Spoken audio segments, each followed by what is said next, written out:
Muito crítica.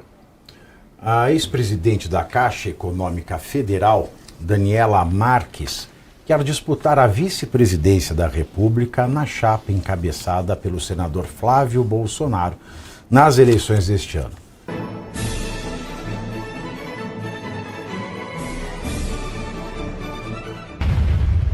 Muito crítica. A ex-presidente da Caixa Econômica Federal, Daniela Marques, quer disputar a vice-presidência da República na chapa encabeçada pelo senador Flávio Bolsonaro nas eleições deste ano. De acordo com relatos, Daniela tem dito em conversas reservadas com empresários e políticos que está preparada para assumir o cargo. Esse desejo, no entanto, enfrenta resistência na direita e na centro-direita. Dirigentes do Centrão, por exemplo, que devem participar da composição de eventual governo Flávio, afirmam que Daniela tenta se antecipar à discussão da chapa presidencial, mesmo sem ter respaldo partidário consolidado. A ex-presidente da Caixa se filiou ao Republicanos nos últimos meses, mas o partido não manifestou apoio direto a Flávio. E esse fator a deixa em segundo plano. Hoje, a tendência é que o candidato a vice-presidente seja um nome indicado pela Federação União Progressistas, liderada por ninguém mais, ninguém menos do que Ciro Nogueira. Considerada estratégica para garantir estrutura política, tempo de televisão e capilaridade eleitoral. Disputam a vaga a senadora Tereza Cristina e as deputadas federais Simone Marqueto e Clarissa Tércio, todas elas do PP. Aliás, pesquisas internas encomendadas pela campanha de Flávio Bolsonaro indicam que a escolha de uma mulher como vice teria impacto eleitoral reduzido para o senador. Os levantamentos testaram nomes de homens e mulheres como possíveis companheiros de chapa e mediram o potencial de cada um deles para ampliar as intenções de voto do parlamentar. De acordo com integrantes da campanha, a maioria das mulheres avaliadas apresentou o ganho eleitoral pequeno para Flávio Bolsonaro. Entre os homens, o efeito também foi considerado limitado. Aliados dizem que até mesmo o ex-governador mineiro Romeu Zema agregou apenas 1 ponto percentual nas intenções de voto. E quem tem chamado a atenção de aliados é a esposa de Flávio Bolsonaro, Fernanda Antunes Figueira, que é dentista e tem demonstrado bastante protagonismo na pré-campanha, opinando principalmente nas propostas para a saúde. Mais do que isso, segundo uma fonte da direção do PL, Fernanda determinou que Flávio não dê espaços para negacionistas que influenciaram o ex-presidente Jair Bolsonaro durante a pandemia da Covid-19. Há 4 nomes que ela não quer aconselhando o marido: o ex-ministro da Saúde e deputado federal Eduardo Pazuello, o empresário Carlos Wizard, dono da Rede Madeiro, Júnior Durski e a médica Maria Emília Gadelha Serra. Fernanda, assim como a direção nacional do PL, está convencida de que Flávio precisa passar a imagem de ser um candidato moderado e não dar espaço para os adversários lembrarem os discursos pró-cloroquina do seu pai e seus aliados mais próximos. E, por falar em eleições, o analista responsável pela América Latina da gestora BlackRock, Aitor, o nome dele é Aitor Jauregui, que nome bonito, disse em conferência fechada para investidores em Nova York que Lula deve se reeleger neste ano. Eduardo.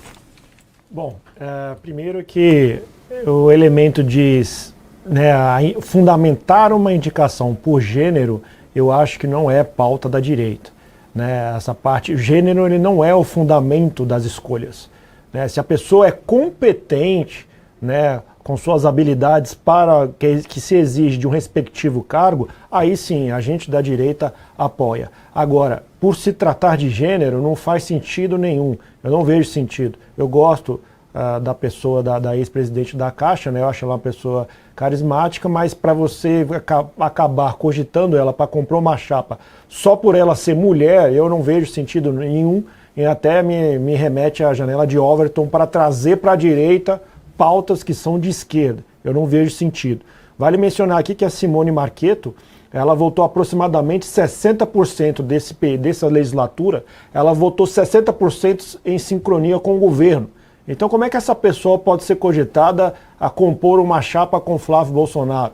Eu não vejo sentido nisso, honestamente. Ela é mais... Mas o André do Prado aqui em São Paulo, vale lembrar que tudo que o Bolsonaro determinava em nível federal de política, ele votava pró-Dória, aqui em São Paulo. Então... seria o outro elemento do meu comentário, porque eventualmente pode ser que os filhos estão também sendo reféns, né? Porque o Eduardo Bolsonaro cair nessa situação... Mas né? você quer liderança refém? Pode existir liderança que esteja refém? Ou é refém ou é líder. Se é líder, não é refém. Se é refém, não é líder. São coisas incompatíveis. Sim, sim.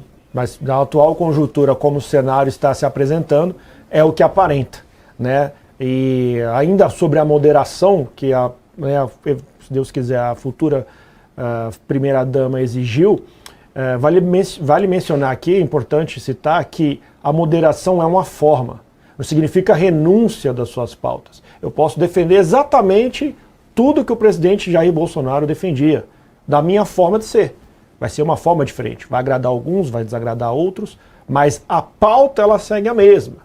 A forma de apresentá-la que vai mudar, sim, e até acho que o senador Flávio Bolsonaro atende uma maior gama de perfil pós-penetração popular que o pai dele já alcançou e realizou. Então, evidentemente que o caminho, né, foi iniciado pelo pai, e aí, seguindo o trilho do pai, segue o filho para fazer jus aí toda a liderança política do país. Mas, evidentemente, que a situação de você estar numa liderança que é refém não é uma liderança.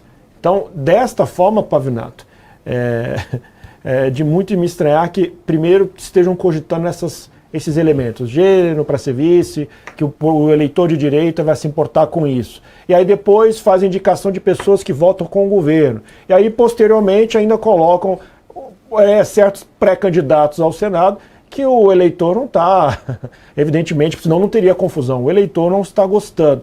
Então, estes elementos levantam muita estranheza, que faz até uma conexão com a pauta anterior, Pavinato. Agora vamos falar bem da verdade, Wellington. O Flávio Bolsonaro não pode se dar ao luxo de construir um eleitorado. Ele não tem um eleitorado nacional. O Flávio Bolsonaro só está na frente das pesquisas porque ele recebeu os votos que lhe foram transferidos pela indicação do pai.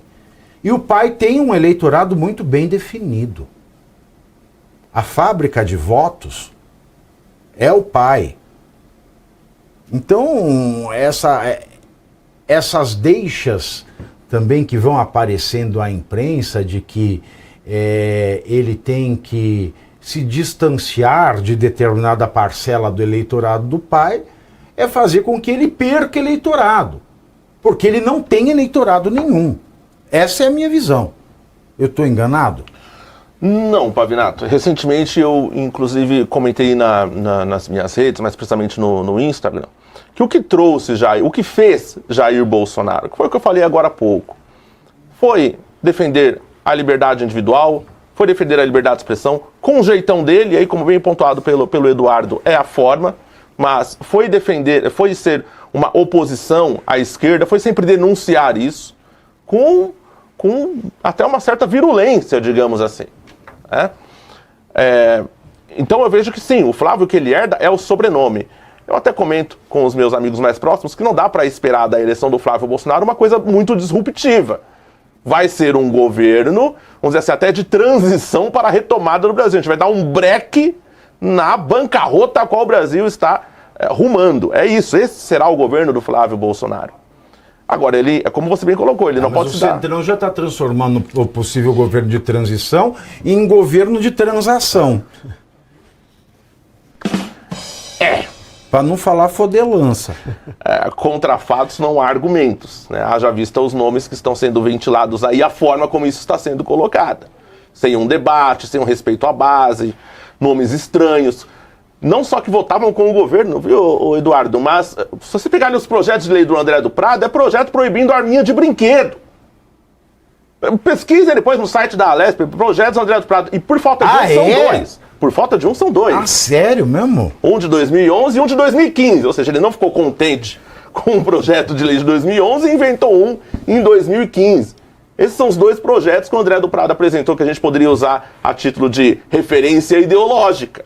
Vocês veem o Jair Bolsonaro querendo proibir arma de brinquedo? Pois é. Então, agora, com relação ao Flávio, eu acho que nem o eleitor espera tanto que ele seja o cara mais contundente. O eleitor acho que já está preparado para, olha, de fato ele não é o Jair, mas ele herda um nome e ele tem que respeitar esse eleitorado. E ele não pode magoar esse eleitorado. Exatamente, exatamente. Bom, hoje, segunda-feira, nós estreamos nas Smart TVs com a programação do Portal Metrópolis. Eu quero agradecer aos doutores pela presença de vocês.